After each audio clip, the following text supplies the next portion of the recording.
Good morning, everyone. My name's Fiona Sanderson, and I am the marketing manager here at Myhrtoolkit. Firstly, I'd just like to welcome you all to today's webinar. We've got a lot of attendees booked on today. So first of all, I'd just like to talk you through a little bit about us for those who are new to us. So Myhrtoolkit provides HR software to help small to medium-sized businesses streamline their staff management activities. So things like booking holidays, tracking absence, and managing performance. We've also got a partner program that works directly with both independent HR consultants and consultancies. And if you're an HR consultant in our partner program, you can benefit from receiving commission, offering extra value to your clients, and extending your product offering with HR software. So whilst I just talk through the webinar, I'll feel free to learn a little bit more about our partner program through the link that will just pop into the chat. So in today's webinar, just a little bit more information about what we're talking through. So the topic is how to effectively attract clients to your HR consultancy.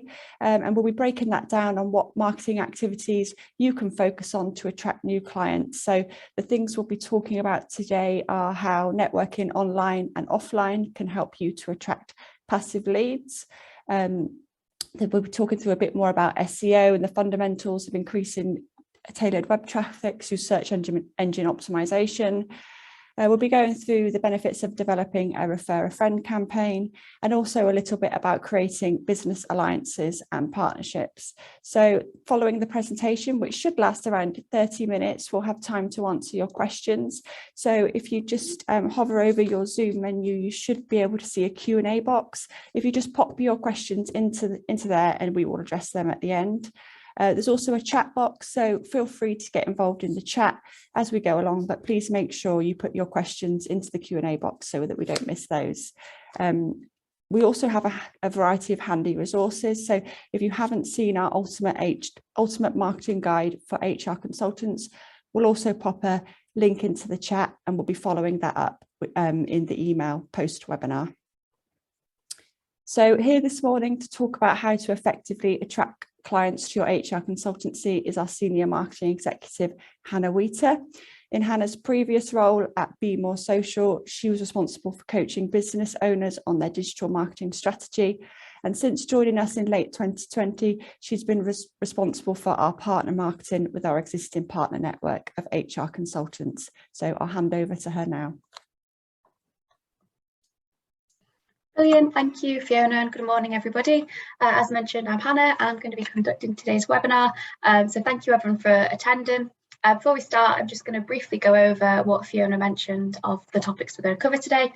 So as mentioned in the description when you registered for the webinar, we're going to go through how networking online and offline can create passive leads, fundamentals of increasing tailored web traffic through search engine optimization, also known as SEO, why HR consultancies can benefit from developing a refer a friend campaign, benefits of creating business alliances and partnerships, and finally, as mentioned, we will have a Q&A session. So if you have any questions as we go along or at the end of the webinar, please do feel free to put any questions in the Q&A box today.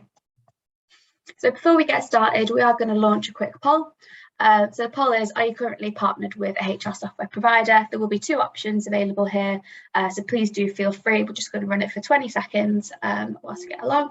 But quite a few people today that we work with in our partner program that are partnering with us for HR software needs, and would just like to get some more information about that today.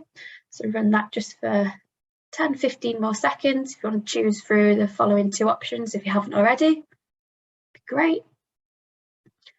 Perfect, thank you. So thank you for those results. We'll move on with the rest of the session. So to start with, as mentioned, we're going to look at how networking online and offline can create passive leads. So networking is a huge part of B2B business activities, and we found with HR consultants and consulting services, networking is a great example for this.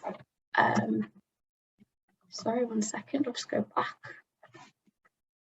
Oh, right, my slides appear not to be working.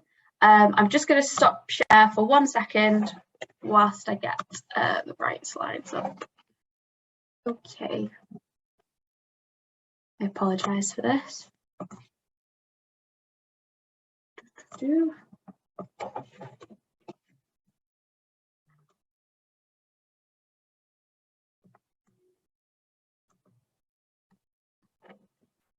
Great. 1 second. Sorry about this, guys. I'm going to share my screen again, and hopefully you'll be able to see the text on here. For some reason, it's not coming up when I press that handy little presentation button, but we'll get on with the rest of the content. Sorry about that. So, networking online and offline. So what are examples of networking online and offline? So networking can include face-to-face business networking groups. This might be something that people have done independently before. Face-to-face business and networking groups normally attract local businesses. You might go to local ones like the Chamber, or there might be BMI groups that you might attend. Normally it's just an informal meeting that you'll have with local business owners. So face-to-face businesses are really great for creating a personal relationship and getting to know people in your local community. You also have local business networking memberships, so it can include Sheffield Chamber, or there are other ones in Sheffield, like Sheffield Digital, where you can communicate online with people in your local area about different business needs or topics. You can also network through joining social media groups that are aimed at client prospects or like-minded people. So, for example, Facebook is a really great platform to show and display a lot of groups. Similarly, LinkedIn's a fantastic platform if you're wanting to pursue professional opportunities. There are many groups that are aimed at small businesses or small businesses aimed in certain areas. So if you are a consultant looking to get involved in businesses in your local area, you are likely to find LinkedIn groups that are catered to that. So they're fantastic to join, to get involved in, to talk to people that are like-minded to you, as well as communicate what you're offering or how you can benefit them. So what are the, how can networking benefit HR consultants? So networking are a great opportunity for consultants to build personal relationships. Because you are networking and communicating directly with people, not businesses, you are likely to create a really good relationship with people at other businesses, and you can also interact with like-minded people. You don't necessarily have to be in networking groups for terms of prospecting. It is also an opportunity to meet people that might be in similar industries to you and find out their experiences or how they also find clients too. You can increase your brand's reputation. If this is groups that are local or networking opportunities that are national, you'll be able to further your brand's reputation and services. You can also use it to actively find new clients. I've been in networking groups in the past and know people who are very direct in networking groups. So I'm here for this reason. I know that this service will benefit you for X, Y, and Z. And you can be really direct and approach people about your services directly to actively find new clients. You can also get referred business from your networking connections. So a lot of networking groups, if you're intertwined in them and you have someone that you've got a personal connection with that you've made in this networking group, and they have found a client that are wanting your services or similar to, that it's likely that if you've built a relationship with that person, they're likely to then offer you that service just as a sort of one-off referral, so they can be really beneficial to get from them. When it comes to actually networking to attract new clients, what HR consultants specifically need to consider is finding the right networking groups for them. So if you're a HR consultant that specifically focuses on clients in your local area and you don't want to commute a really long distance to do consulting work with businesses, you might want to focus on local business networking groups. So I'd suggest having a Google search and seeing if there are any specific ones near you, or if there are any networking groups that are specific to what kind of industries or groups your prospects may be intertwined with. And similarly, if you are a national HR consultancy, and you're connecting in with businesses in a certain niche or that are looking for a certain service, it would be really great to do a little Google search to see how many groups are out there and what networking groups you can join. You'd be surprised at the variety of groups that are out there, and you can get as nitty-gritty as you want with them. It is to bear in mind as well, sometimes networking groups may come at a charge, so it's really important when you start networking in groups, do measure this and see how effective they are for your business. But why it's important is just to make sure you've got the right networking group for you, and make sure that your time is well spent in those groups. Also, when you actually start to network within these groups and see the benefits of it, it's really important that people schedule in time to dedicate to networking. I think a lot of people sign up to maybe Sheffield Chamber or membership groups on networking opportunities that they might attend a couple of times, and then it might drip off in the long run. But it's really important with networking groups to stay consistent and to turn up, because at the end of the day, you're there to build relationships with people and keep repeating the services and benefits that you could offer someone. And ultimately, it's not as effective if you turn up irregularly or not consistently. So it's important when you do find the one that's right for you to consistently turn up and schedule some time in each week or month to dedicate to that networking group.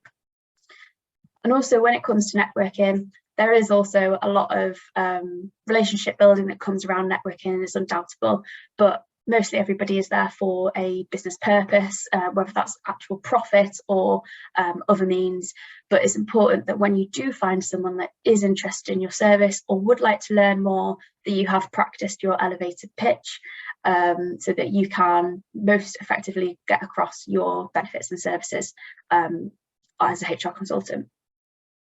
And also with networking, there are two sides of it that I found personally. You do have people going in really professionally, and they are there for one goal only.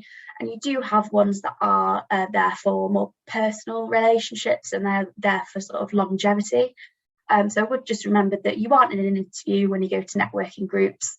You're there just to be yourself and to obviously represent a company, still be professional. But people buy from people, so it's great to just be there and turn up and show your personality when possible. I'm going to move on to the fundamentals of increasing tailored web traffic through search optimization. So I appreciate you're all qualified as HR consultants. I'm qualified in marketing, and you might not realise what search engine optimization is, or SEO. So here's a brief description. So search engine optimization, also referred to at the rest of the presentation as SEO, refers to the process of strategies you can use to improve the visibility of your website on search engines such as Google or Bing or Safari, whichever search engines you may use. To do this, company and businesses will want your website to rank for the words or phrases also known as keywords that people are typing into searches. So essentially, search engine optimization is the process of embedding those keywords into your website that relate to your business, and it's also to do with optimizing your website to make sure it's easy for search engines to navigate and easy for users to find. So I'm going to briefly go over the benefit of search engine optimization. So how can SEO benefit my HR consultancy? SEO makes your website easier to find and easier to view. Therefore, it can improve your credibility and trust. For example, if you search anything into Google, you kind of always trust whatever comes up first in a way, because you'll be able to see what content that is. And because it's the first sort of suggestion to pop up, you're more likely to view that content, and because it's the first one, you sort of associate that with being a credible source that Google's sort of promoting towards you. So it's a really great tool to improve your credibility and trust with people searching on the web. SEO can also increase tailored web traffic to your website, which is the main sort of benefit of SEO. So for example, if you are a HR consultant that specifically focuses on consulting businesses of adopting a hybrid working strategy, your keywords, the ones that you'll want to put into your SEO strategy, will be keywords around hybrid working. So if business is looking and searching actively on Google or on other search engines for hybrid working solutions or hybrid working services, if you are a HR consultant that has focused your keywords on this, you're more likely to be found by that business looking for these services. So therefore, that directed traffic is going to come into your website, and people will be able to view what the information is on your website and decide then to get into contact with you or to progress that interest further. So it's a really great tool to increase tailored web traffic to your website. And obviously every company in HR consultancy is different. You might specialize on certain other services, or you might be sort of a general HR consultant that focuses on a variety of services to clients. But it's important to make sure your keywords are up to date and reflect your business, so that that traffic can come through and be directed to the right page or the right service that you're wanting to promote. Also, a benefit of SEO is prospects are likely to stay on your website for longer because they've obviously had that intent to find out information about this keyword or service. So if you use those keywords that reflect what services you have, that customer is more likely to stay on your website for longer, find out more information about yourself, the services, or any information around that topic. And also, if you offer more than just hybrid working consulting, that customer is more likely to navigate to other areas of your website to find other services that you might promote, making it a better and bigger sell to that client and a more incentive for them to get in contact with you. And also, one great thing about SEO is it's a really great future-proofing strategy for B2B businesses. So as HR consultants, you are in a B2B market, essentially meaning that your business markets to other businesses. So SEO is a really great tool to future-proof your business strategy, simply because it's not a quick fix. It's not something that is turning on a button and it stays live for a day or a week or a month. When you sort of make a bit of an SEO strategy or plan in advance, you'll be able to use the efforts to not just benefit your short-term goals, but your long-term goals, as that sort of strategy and how many keywords you'll have on your website determines sort of the longevity of your website. And over a long period of time, whoever is searching for hybrid working strategies in this example, or hybrid working services, is more likely to find you not just that day, but for that year or years to come. So it's a really great tool to future-proof your business's strategy. Briefly, just going to move on to how to improve your business's SEO. So simple, quick wins are to optimize your content. This may include making image sizes smaller, or making sure all the copy or text on your website is up to date and reflects your business's services and includes those keywords that we mentioned. Second is to improve your website speed time. Is really great. No one wants to stay on a website for 10 minutes before they can load each page. So it's great to make sure all the pages on your website load in a reasonable speed. The best way to do this is to, you can either Google speed test and put in your URL with Google's handy tool, or you can just navigate your website as yourself and go through every single page and just make sure all the speeding time of each page is up to date and it's quite quick and not long enough for someone to wait a while and then bounce off that page. Third is to make your website mobile friendly. There are tools within your CMS, or if you're using website tools like WordPress, you can make your site mobile friendly in a couple of quick steps. The fourth step is to include your NAP, and no, I don't mean go for a nap, I mean your name, address and phone. So make sure those details are addressed on your website structure. This is simply because people will be able to contact you directly, but it also gives a little nudge to the search engines that you're credible, you're a legitimate company that has a name, address and phone number, sort of basic contact information that search engines asks for. And finally, is to create a Google My Business account and actively encourage clients to leave reviews. So I'm briefly just going to go over this on this page. So Google My Business is a free tool that Google gives you, and it essentially means that when someone searches for your business, for example, we've got Myhrtoolkit here, they'll give you a list on the left-hand side, as you'll normally see on any search engines, of all the website links that come up that relate to that keyword that you've just searched. But in addition, if you're a company, you can create a Google My Business account, which basically gives you this option to create a little image on the right-hand side of the search engine, which gives you a little promotion and highlights your business. So for here on mine, this obviously says work because it's my computer, but you can put in your website, your address, any contact information, directions, and also Google reviews. So essentially, this gives a bit of a nudge to Google that you are a credible business and you're legitimate, which improves your SEO. But in addition, because you have your address linked to Google, Google will then show you on Google Maps, which means that if somebody searches for HR consultant Sheffield, for example, they will see your Google My Business account, and they then have the option to get in contact with you from there. Why this is important is because if somebody, a business owner, is actively looking for HR consultants in a specific area, they will be given a list of options of people in that area who could contact, or who have created a Google My Business account with those details provided, and they will be able to then view their website, understand if the services are right for them, and get in contact from them from there. So this is really important, because if you are a HR consultant that focuses on local business, you will be able to benefit from Google My Business, because it's a really easy way for people to find out about you, and also you're able to attract clients from your local area, which is always handy whether you're a national or global local business.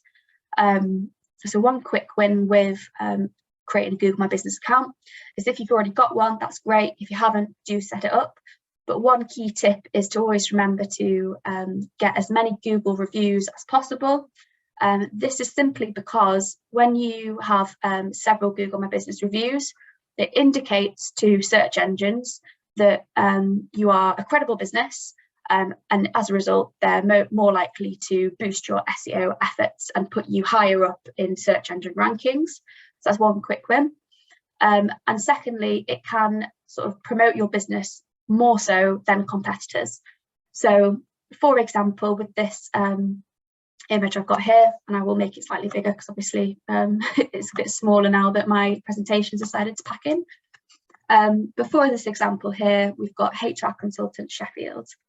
It is more likely to display this red owl HR. If you're on the call today, hello, well done. But it's more likely to display red owl HR because they have more credible or positive reviews rather than Serenity HR.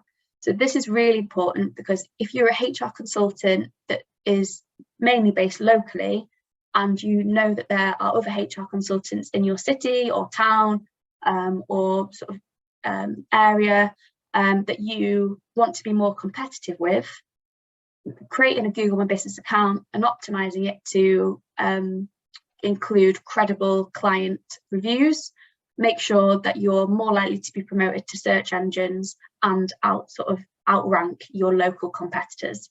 So if you are a business that needs HR consulting services, you need it quick. You don't care how much it costs. You just need a specific general HR consulting service.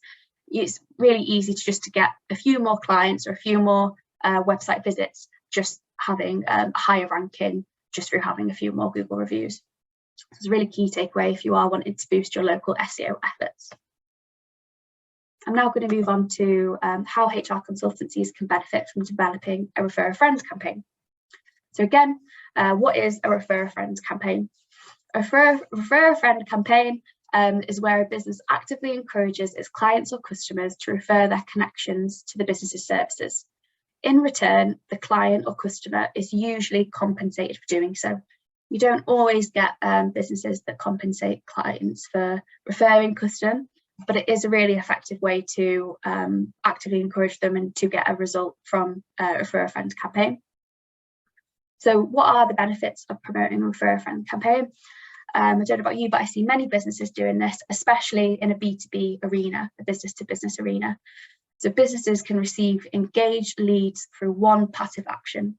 So it may be that you have an ongoing communication to clients, that you have a refer a friend campaign and what benefits, what incentive you're providing, that you put on your website, or you might speak to them in person when you first onboard them, or you might speak to them once you've been working with them on a retention basis for a year. So through one passive action, you might likely find that your client refers you another business to get in contact with, or another 10 in an ideal world, or 100, who knows. But in return, if that client gets on a new client for you, you will then compensate them with a small incentive. Refer a friend campaigns can also increase retention with existing clients and promote client advocacy. So if you do have clients on your books at the minute, and you know that they really benefit from your service, or they've mentioned to you before that you really help them, not only can you get a really nice review out of them for your Google My Business account, you can also increase that retention by promoting a refer a friend to them. And obviously in return of them referring someone to you, they're more likely to get a small incentive and further promote that advocacy for your business. In addition, refer a friend campaigns usually lead to a high return on investment, or ROI, for businesses that have long client lifetimes. So with HR consulting, some HR consultants on today's webinar may be working with clients on an ad hoc basis, but more commonly it's more of a retention basis business. So if you have measured what your normal client life cycle is, if you normally have a client life cycle of a year or 5 years or a couple of months, it is worth debating how effective a refer a friend campaign is for you. But if you find that you normally get a client on and they stay for a year, and they give you, for an easy example, £100 a month, and at the end of the year, for their life cycle, you get £1,200, for example. If you then say to your clients, if you get me one new client on board, I'll give you £100 in cash, or £100 off your next sort of payment to me, not only is that client going to appreciate that and be more likely to be retained long term, they're also going to give you a really great return on investment. So for a payout of £100, you're going to get a new business that will profit £1,100 in that easy example. So those are the benefits of promoting a refer a friend campaign. In terms of developing a refer a friend campaign, it's really important to define an incentive if you are going to provide one.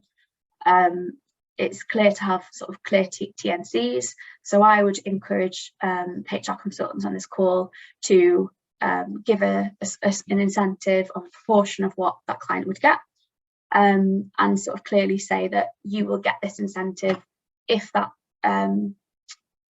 friend becomes a live client of mine.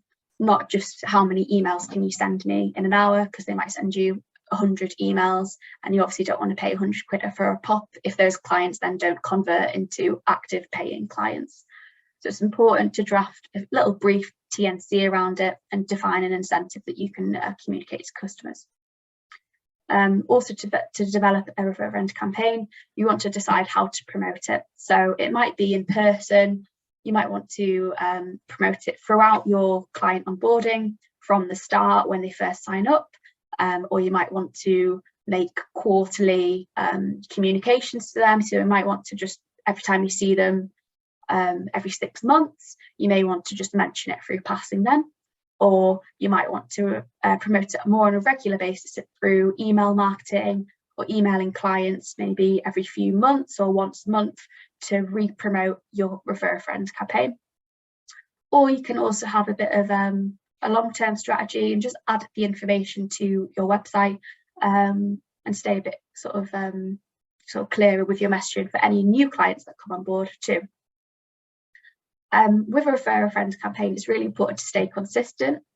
The reason why I say this is you don't want to sort of midway through your trial period of your refer a friend campaign change the incentive or promote it more regularly or than you have been in the past, simply because it's really good to measure a refer a friend campaign if you haven't before.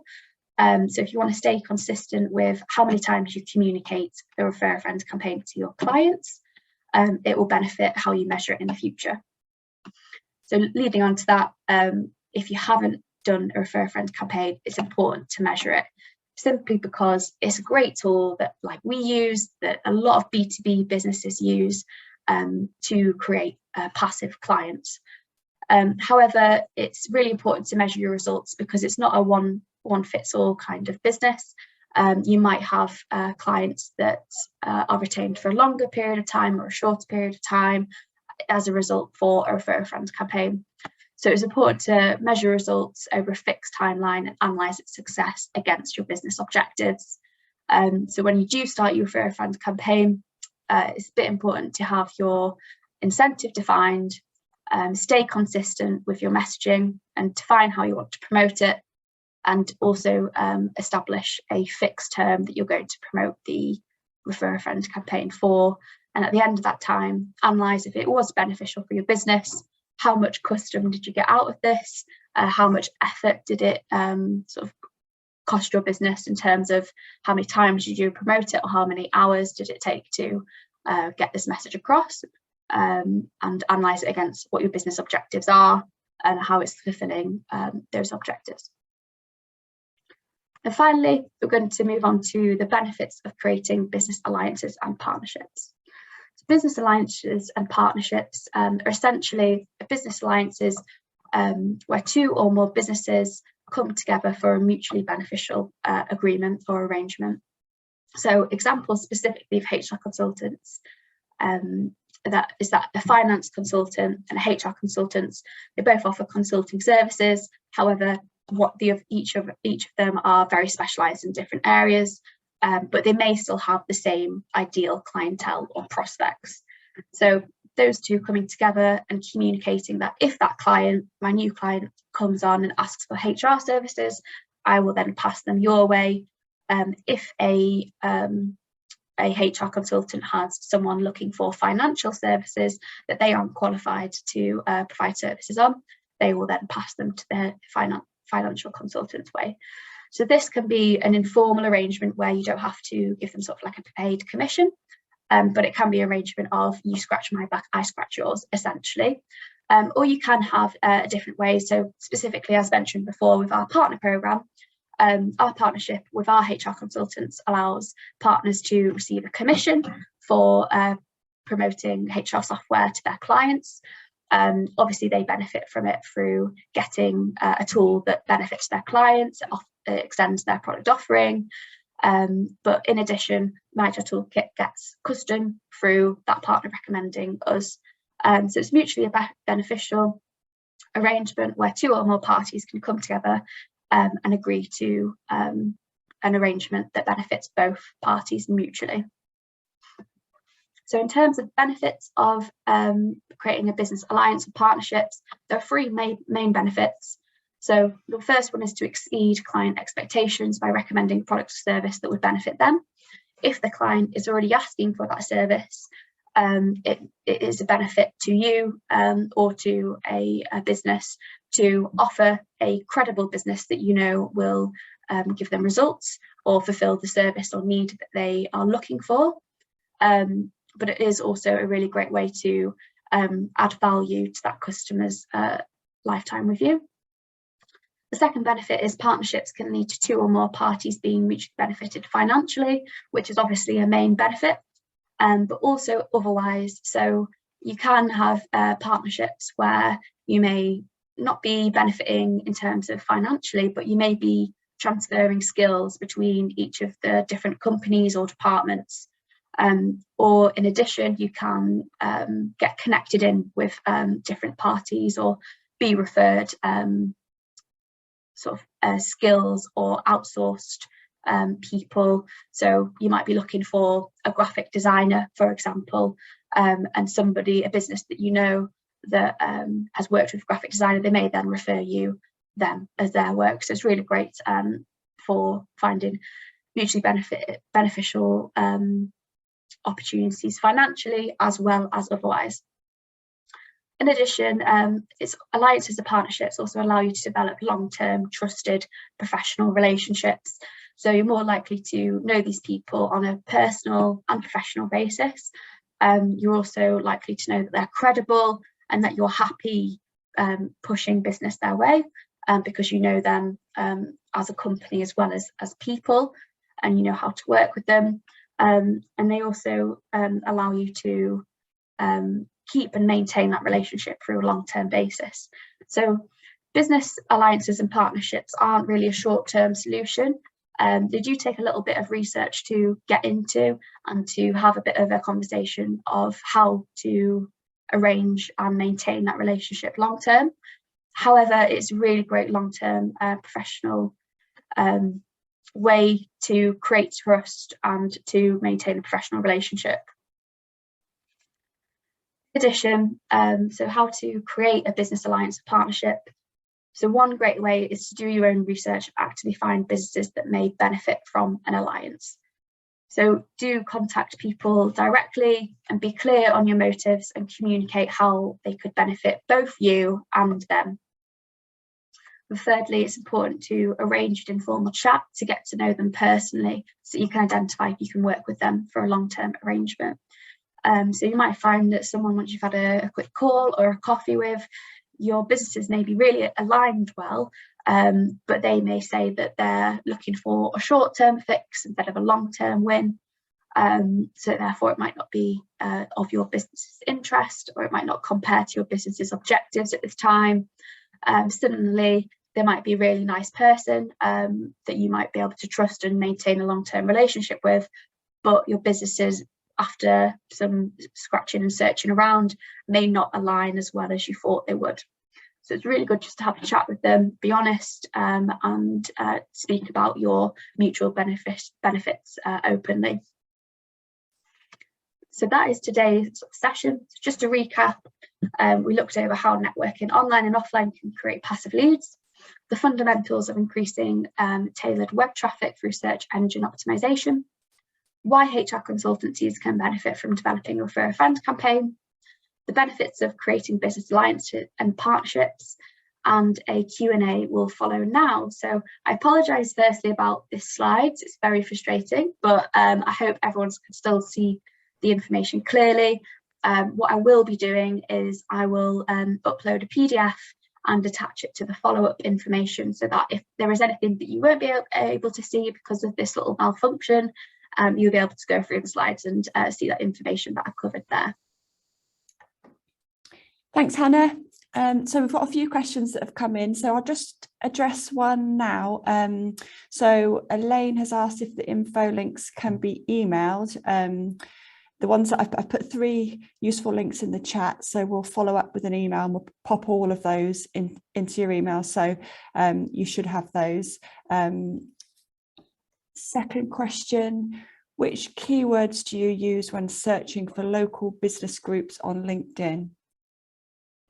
I would definitely search sort of your city or province or town to see if there are any groups there. I'd also search nearby areas if you're a local HR consultant wanting to get in touch with local businesses. As well as LinkedIn, you may be able to find some on Facebook.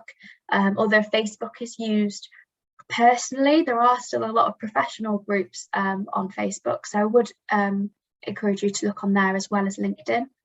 And also a really great tool is when you search something on LinkedIn, you'll have a few options to filter your search through some drop-down arrows that you'll be able to see just below the search bar. So I would use those to narrow down. If you're looking for a location, you've got the option to use location filters. If you're looking for groups specifically, you can filter through the group filter there. Okay, second question, how do you know which keywords work for your business? I think that that's a really good question. I think that if you're a HR consultant that has a certain service or a variety of services, it's important to use the keywords that are around those services. So, for example, we talked about the hybrid working service. If you provide hybrid working services as a HR consultant, it's important to have a lot of hybrid working terms or related terms in your website structure. You could also be a bit more advanced and make blog posts around topics that are related to hybrid working. So you might want to do a blog post on how to develop a hybrid working policy, the benefits of creating a hybrid working business, what benefits does hybrid working have on culture, how to communicate hybridly. There's loads of contents that you can go off from there. But it may be worth considering, if you're a HR consultant that offers a variety of services, what services do people most commonly ask for, or what are most profitable to you, and making keywords centered around those, or blog posts centered around those HR areas. Okay, and we've just got one final question, unless anyone else has got any others. With the Google reviews, do people have to be logged into Google? I asked somebody to do one and then they told me they couldn't do it, when she's not sure on the reply. Yeah, that is correct. You have to have a Google account to leave a Google My Business review. This is obviously just a sneaky way that Google wants you to create an account just for saying a business did well, whether that's your local coffee shop or business that you work with. So yeah, you do have to create a Google account. Most people have a Gmail account, I'd say. You don't necessarily have to have a Gmail email address. I use my iCloud one for my Google account. So you can just say that you can create one really simply with an email address that's not Gmail. So yeah, I'd recommend that. Okay, I think that's all for questions. So I'd just like to say thanks to Hannah for her time today. We hope that we've given you some food for thought on how to effectively market your HR consultancy. As I said, we'll be sending up a follow-up email, including a full recording and more information on our partner program and a link to the resources that I mentioned in the chat. Just one final thing is, when you leave the webinar, we'd really appreciate if you could just answer the 3 questions, just so that we can continually improve the webinars that we deliver. But that's all from us. So thanks very much. Thank you, everyone. Hope you have a great day, and thank you for attending.